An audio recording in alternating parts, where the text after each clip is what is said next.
छतु तो आपण मैंने केते प्रकार बनाऊे किंतु आज आम गोटे यूनिक स्टाइल रे बनइबा जोटा कि बहुत ही टेस्टी सहित हेल्दी भी बनइबो बिना किछि मसला बटारे।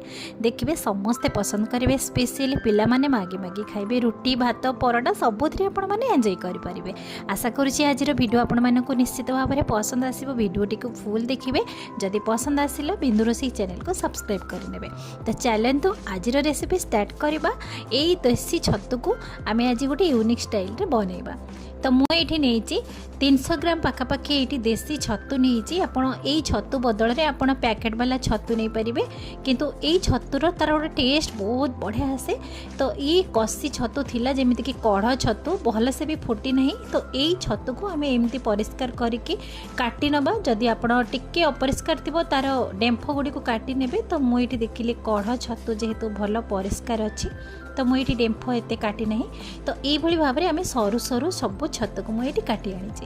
तो एबे आमे गोटे बाउल रे छतु कटा को ऐड करबा। सेथिरे पानी सहित अल्प किछि हळदी गुंड देकी ताको भल से धोई आनिबा। छतु को हळदी पानी रे निश्चित भाव में धोइबे, कहीं छतुर जेते कि मैला किंबा बैक्टेरिया थिबो से नष्ट हो जाबो। तो ये भाव में 3 ରୁ 4 थर आपण छतु को भल से सफा पानी रे धोई आनिबे। तो भल से ताको धोई सारा पर ताको गोटे छंकार छांकी रखिए, तार एक्सट्रा पानी गुड़ी को बाहरी आसो से पर्यंत। चलतु ये मुझे गोटे कैप्सिकम नहीं, 2टी बड़ बड़ पियाज को एमती सरू सरू एमती काटी आनी। पियाज को एमती काटी आनिबे। तो छतु जमती कटाई मो पियाज कैप्सिकम को सेमती सामान भाग में काटी आनी। आपण क्वांटिटी हिसाब से बेसी कम करें। तो ये मुझे गोटे कढ़ई नहीं, से मात्र 2 चम्मच तेल ऐड करी। आम जो छतु छांकी रखी थे से छतु को ऐड करवा। अल्प किछि हळदी गुंड, अल्प किछि लंका गुंड, अल्प किछि लूण देके आम ताको भल से भाजिबा। एठी गैस रो फ्लेम को पूरा हाई रे रखिबे, कहीं छतुरु बहुत पानी बाहरी थाए।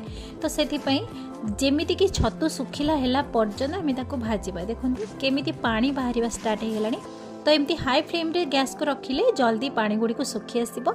यही भाव में छतु भजा होती टिके कैमरा लाइट रो प्रॉब्लम हो गला। तो आपण माने जमा व्यस्त होतुनी, छतु किंतु बढ़िया से भाजी हो जाइए। तो एबे आम ताको गोटे प्लेट को काढ़ी आनिबा। सेम कढ़ई रे आम 2 चम्मच तेल ऐड करिछि, 1 चम्मच पंच फुटण, ये गोटे कंचा लंका को ये काटिक ऐड करिछि।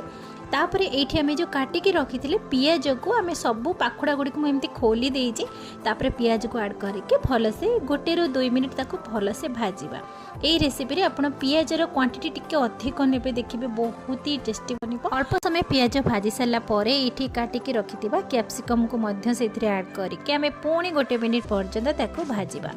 एथिरे रसुण अदा बटा किछि भी दरकार पड़िबनी। एठी आमे किछि गुंड मसला ऐड करिबा। तो प्रथमे आमे 1 चम्मच गोलमरीच गुंड, 1 चम्मच चिकन मसला, 1 चम्मच भेज मसला आपण ऐड करि परिबे, 1 चम्मच धनिया गुंड, 1 चम्मच जीरा गुंड। तापर आमे अल्प किछि हळदी गुंड, अल्प किछि लंका गुंड, आपण राग किंबा कलर वाला लंका गुंड नहीं परिबे। एठी अल्प किछि लूण मु ऐड करिछि, आपण टेस्ट अनुसार लूण ऐड करिवे। प्रथमे छतु भाजरा बेले मध्य आमे लूण ऐड करथिले, तो आपण ध्यान रखिकी लूण को ऐड करिवे। एबे सबु मसला को भल से मिसेकी ताको 2 मिनिट पर्यंत टिके कवर करिबा, जेमिति कि पियाज कैप्सिकम टिके हल्का सिझिबा पई। तो 2 मिनिट पर देखंतु पुणी आमे हल्का टिके एमती भाजी आनिबा। एठी ऐड करिबा गोटे टमाटो को एमती सरू सरू पीसेस रे काटी थिली। तो टमाटो गोटे ऐड करिछि। टमाटो को आपण जदि फास्ट रे ऐड करिथांते टमाटो घांटी ही थांता। तो सेतपई आपण टमाटो को लास्ट रे ऐड करिवे, जेमिति टमाटो गोटा गोटा रहइबो। तापर आमे भाजिकी रखिथिबा छतु मध्य सेथिरे ऐड करिबा। पुणी आमे भल से मिसेकी 1 ରୁ 2 मिनिट पर्यंत ताको हल्का भाजी आनिबा। यही भाव में देखो केमिति सुखिला सुखिला केमती बढ़िया से भाजी ही आसी। यही भाव में आप चाहिए भजा एमती सुखिला मध्य रुटी परोटा मध्य खाई पारिबे। किंतु आज आम ताको गोटे बहुत बढ़िया स्टाइल रे बनेबा। एठी मु गोटे बाउल रे हाफ कप नेची दही, फ्रेश दही नेची, आपण खट्टा वाला दही जमा नेबेनी। सेथिरे 1 चम्मच बेसन, एथिरे आमे हाफ कप पानी ऐड करके ताको भल से मिक्स करिबा। तो आपण एठी मसला गुंड किछि भी यूज करिबेनी, जेहेतु छतु भजारे आमे बहुत सारा मसला एठी ऐड करथिले। तो सेति पई दही रे आपण किछि मसला ऐड करिबेनी। दही को मिक्स कर सला परे एबे आमे छतु रे सेथिरे ऐड करिबा, भल से आमे मिक्स करिबा। आपण एठी जदि टिके ग्रेवी अधिक रखिबा को चाहुचंती ताहाले आपण एक्स्ट्रा पानी मध्य एठी ऐड करि परिबे। तो मुझे आउ हाफ कप पानी ये आड कर पुणी आम सब जिनस को भलसे मिक्स करवा अल्प समय टिके फुटेकी कभर करके 3 मिनिट पर्यंत छाड़ीदे। तो 3 मिनिट पर ये देखूँ दही छतु केमती परफेक्ट आमर बनी तार कलर भी बहुत बढ़िया आसी। ये आप गोटे चामच गरम मसला ऐड करेंगे आउ किछि भी ऐड करेंगे सब जिनस को मिसई ने किंतु कैमेरार लाइट प्रोब्लेम टिके कलर टिके अलग आसूची किंतु देखिए बहुत ही बढ़िया कलर आसीबो आउ खाइबा को बहुत ही टेस्टी लगे। यही टिके लटपटिया बनइबे देखिए बहुत ही टेस्टी बनिबो रुटी भात परोटा सबुथिरे आपण माने खाई परिबे।